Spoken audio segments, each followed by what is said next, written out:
In the quaint village of Elderwood, shrouded by thick mists and surrounded by the ancient trees that gave it its name, stood the Ashcroft Manor, a stately Victorian mansion that had been empty for more than a century.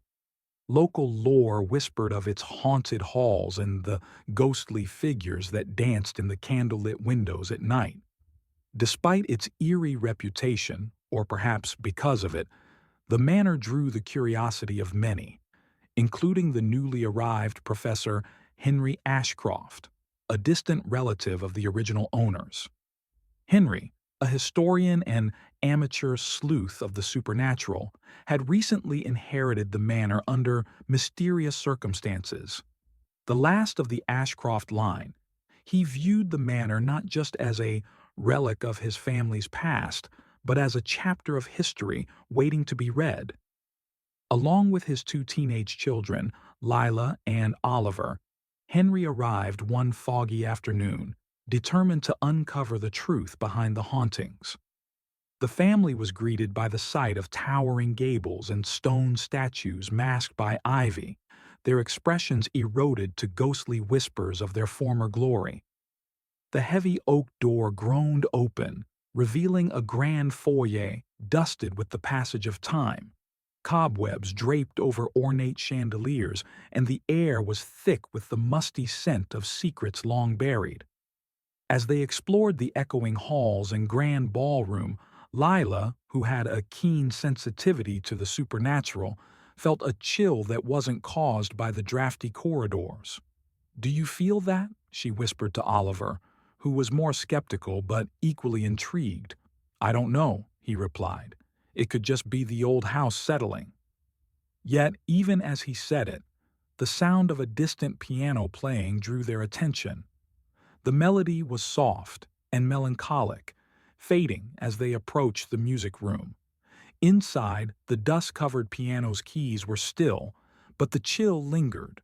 That night, as the family settled into their respective rooms, the manor seemed to come alive. The walls creaked, and faint whispers floated down the hallways, urging Henry to delve deeper into his family's history. He found an old diary belonging to Elizabeth Ashcroft, the last matriarch to inhabit the manor, in the library. Her words were cryptic, hinting at a hidden truth that could explain the strange occurrences. The manor holds the heart of the Ashcroft line, its joy and sorrow interwoven with the very fabric of this place, Elizabeth had written. Her diary spoke of a great tragedy that befell the family, a forbidden love, and a curse that she believed doomed the Ashcrofts to haunt the manor. As Henry read, the lights flickered, and a cold breeze swept through the room, rustling the pages to a passage about a hidden room where the truth lay buried.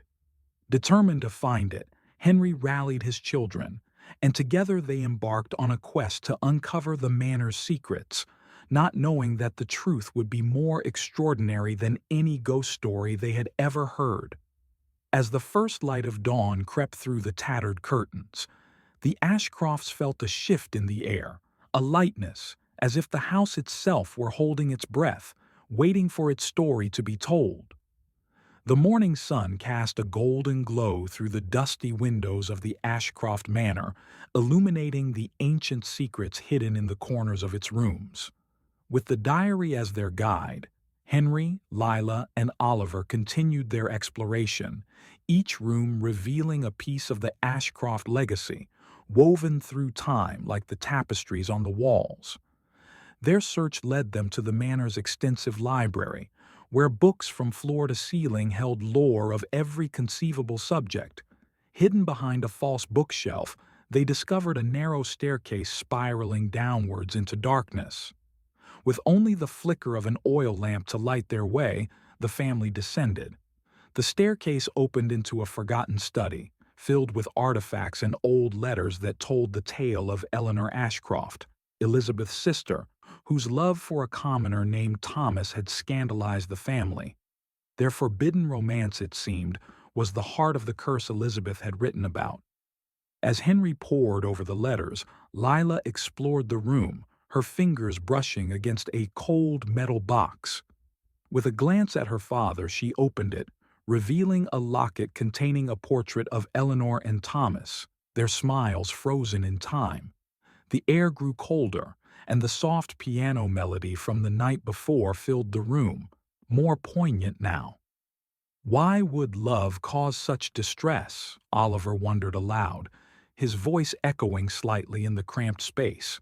It was a different time, Henry replied, his eyes not leaving the papers.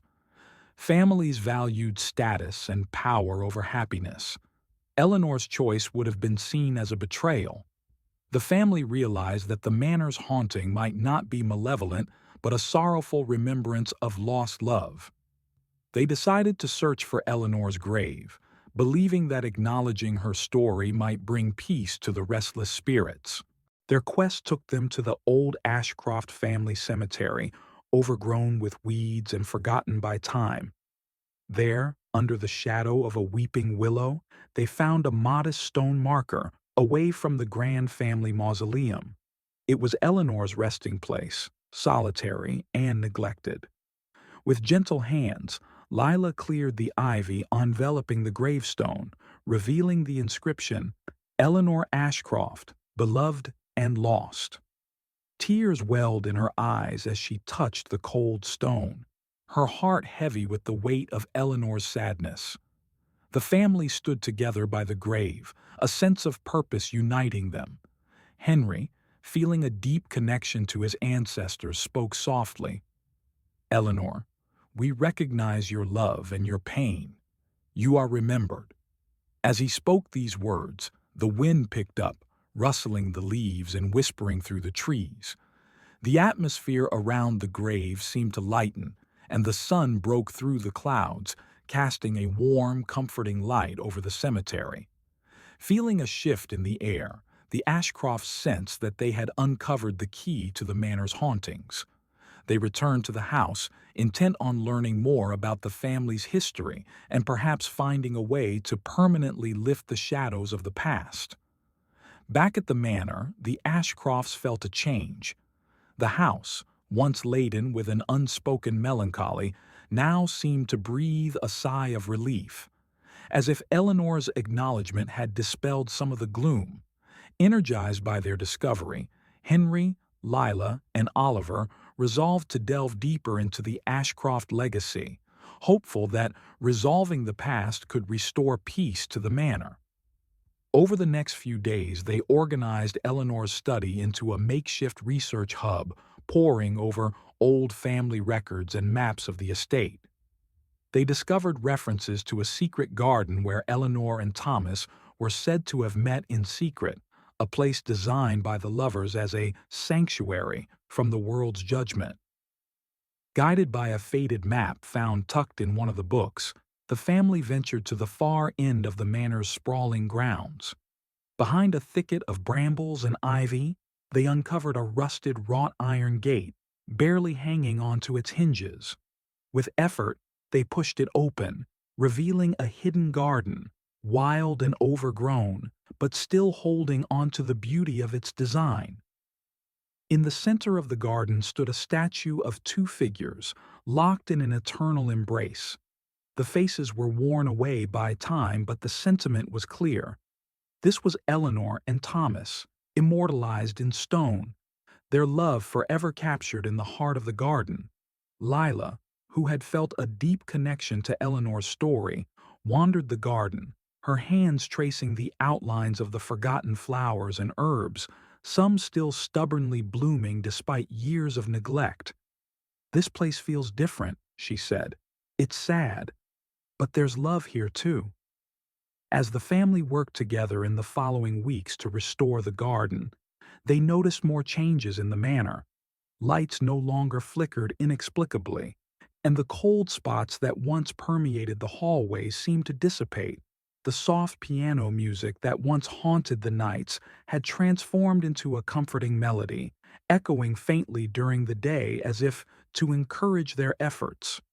One evening, as they gathered in the newly restored garden, Henry shared his thoughts. "It's as if the manor was waiting for us, waiting for someone to remember and honor its history." Maybe that's all the ghosts wanted, Oliver mused, now a believer in the manor's mysteries. To be remembered, not feared. The project brought not only peace to the manor, but also brought the family closer.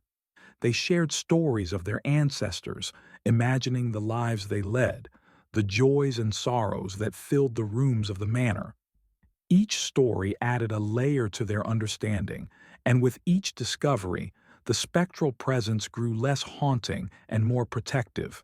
As autumn arrived, bringing with it the golden hues of change, the Ashcrofts decided to host a village gathering in the restored garden to share the true story of Eleanor and Thomas.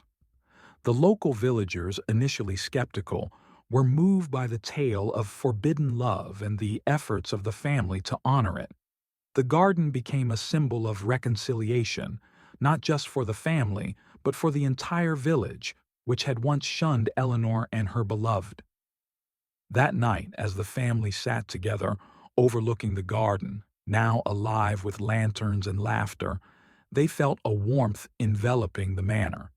It was as though the spirits of Eleanor and Thomas were finally at peace, their story told, their love acknowledged and celebrated. As the leaves turned from gold to fiery red and began to fall, Ashcroft Manor seemed to settle into a new era of peace and warmth. The village's acceptance of Eleanor and Thomas's story had breathed new life into the community's connection with the manor, transforming it from a place of fear to one of fascination and respect.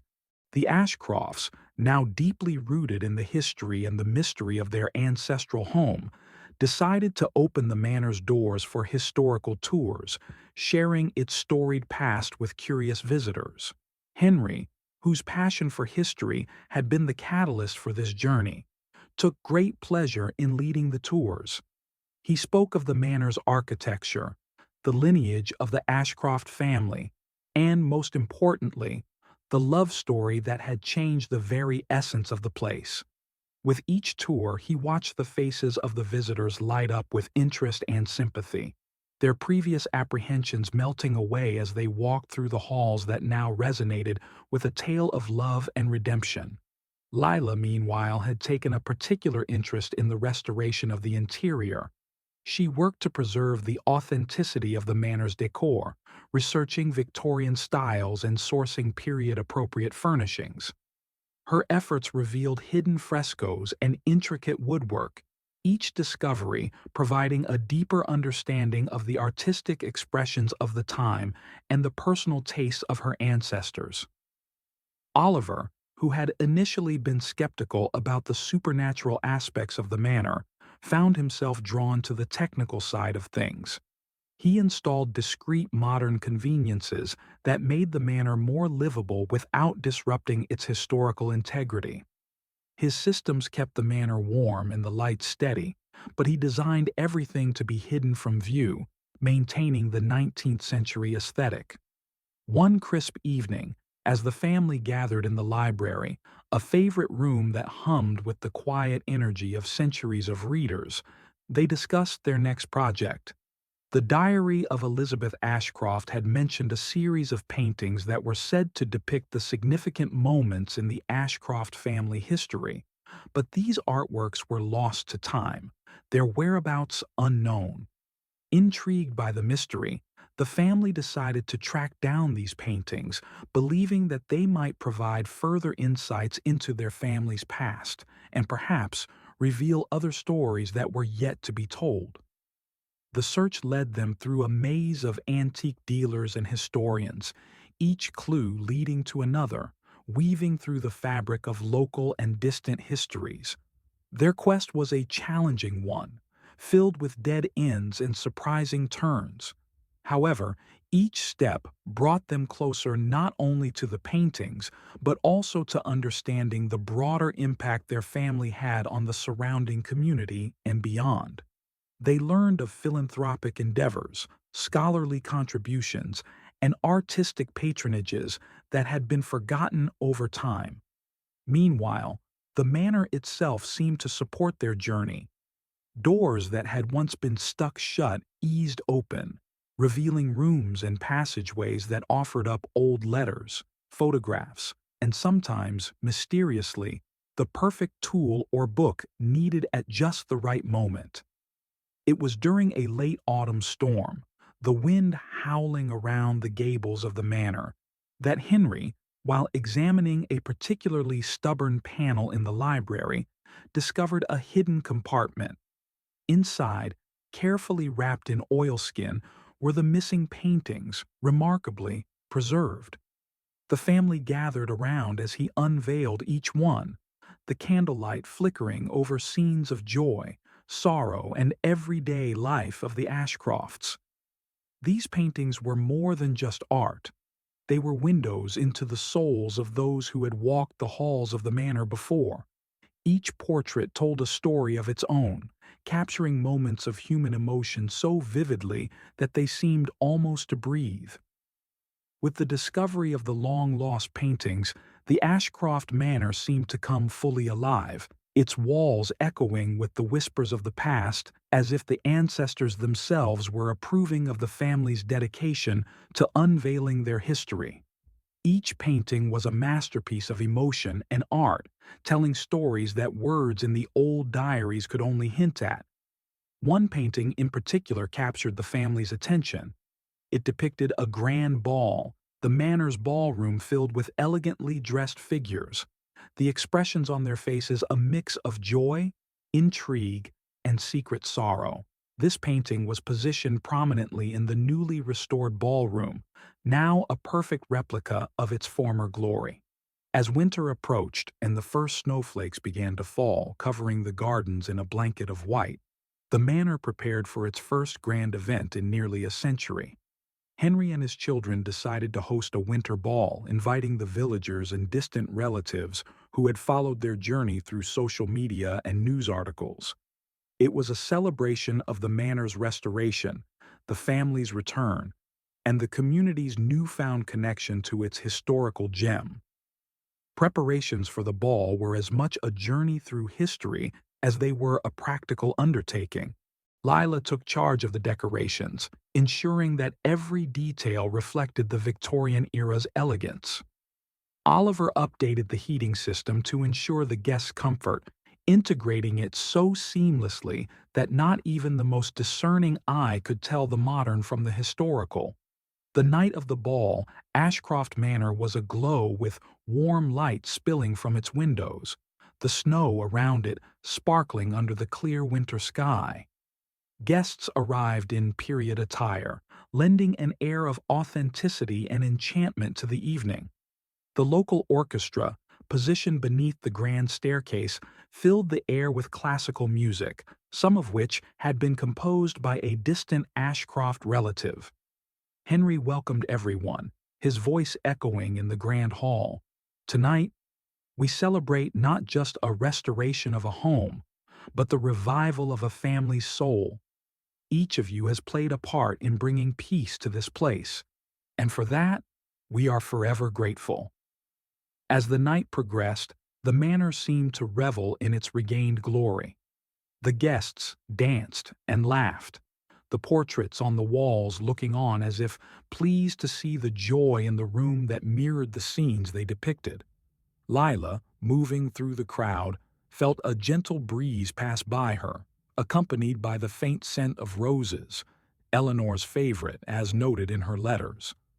Oliver, usually reserved, found himself caught up in the festivities, his earlier skepticism replaced by a sense of pride in what his family had accomplished. He shared stories of the manor's secrets with fascinated guests, his tales adding to the magical atmosphere of the night. As the clock chimed midnight, the guests gathered outside for a final toast. Snow gently fell around them, the manor standing proudly behind, its windows aglow. The family raised their glasses under the soft light of the winter moon, celebrating not just the past, but the future they had secured for Ashcroft Manor. As the guests slowly departed, whispering of the night's enchantment and the beauty of the restored Ashcroft Manor, the family gathered in the warmth of the library, a fire crackling softly in the hearth. They shared a quiet moment, reflecting on the journey that had brought them to this point, each feeling a deep sense of accomplishment and connection to their heritage. Henry looked around at his children, pride glowing in his eyes. "We've done something remarkable here," he said. "We've not only restored a building, but reclaimed a piece of history and brought peace to those who were once restless." Lila, her spirit attuned to the manor's moods, felt a profound calm. "It's like the house is breathing easily now," she observed, "as if all the spirits we've heard about are finally at rest." Oliver nodded. His earlier skepticism completely vanished. "And maybe now, instead of stories about hauntings, people will talk about the night they danced in a real Victorian manor, alive with history and warmth." The family decided to leave the paintings on public display within the manor, turning the grand ballroom into an art gallery that depicted the Ashcroft family history. Each painting was accompanied by a plaque that told its story, ensuring that visitors not only saw the art, but also understood the context and the significance behind each scene. As winter passed into spring, the manor became a beloved landmark in the community, a place for school trips, historical research, and gatherings. The garden Eleanor and Thomas had once cherished was in full bloom, the statue of their embrace now a popular spot for visitors to take photographs. One sunny afternoon, as Henry tended to some paperwork in his study, he came across an old photograph of the manor taken nearly 200 years ago. It struck him how much the house had changed yet remained the same, a silent guardian of the Ashcroft legacy. He decided then to write a book about the restoration process, detailing the historical discoveries, personal challenges, and the supernatural experiences they had encountered. The book was a success, resonating with other historical preservation enthusiasts and those fascinated by the paranormal. It brought even more visitors to the manor, each eager to see the place they had read about, to feel for themselves the atmosphere of a home where history was as much a part of the present as it was of the past. In the years that followed, Lila took over the management of the manor, her ability to sense its moods making her a perfect caretaker. Oliver, using his skills, continued to update the infrastructure, ensuring that the manor remained safe and accessible while retaining its historical integrity. One evening, as the family sat watching the sunset from the manor's front porch, Henry remarked, "This house has given us more than a home. It has given us a story to pass on." Lila smiled, looking around at the peaceful grounds.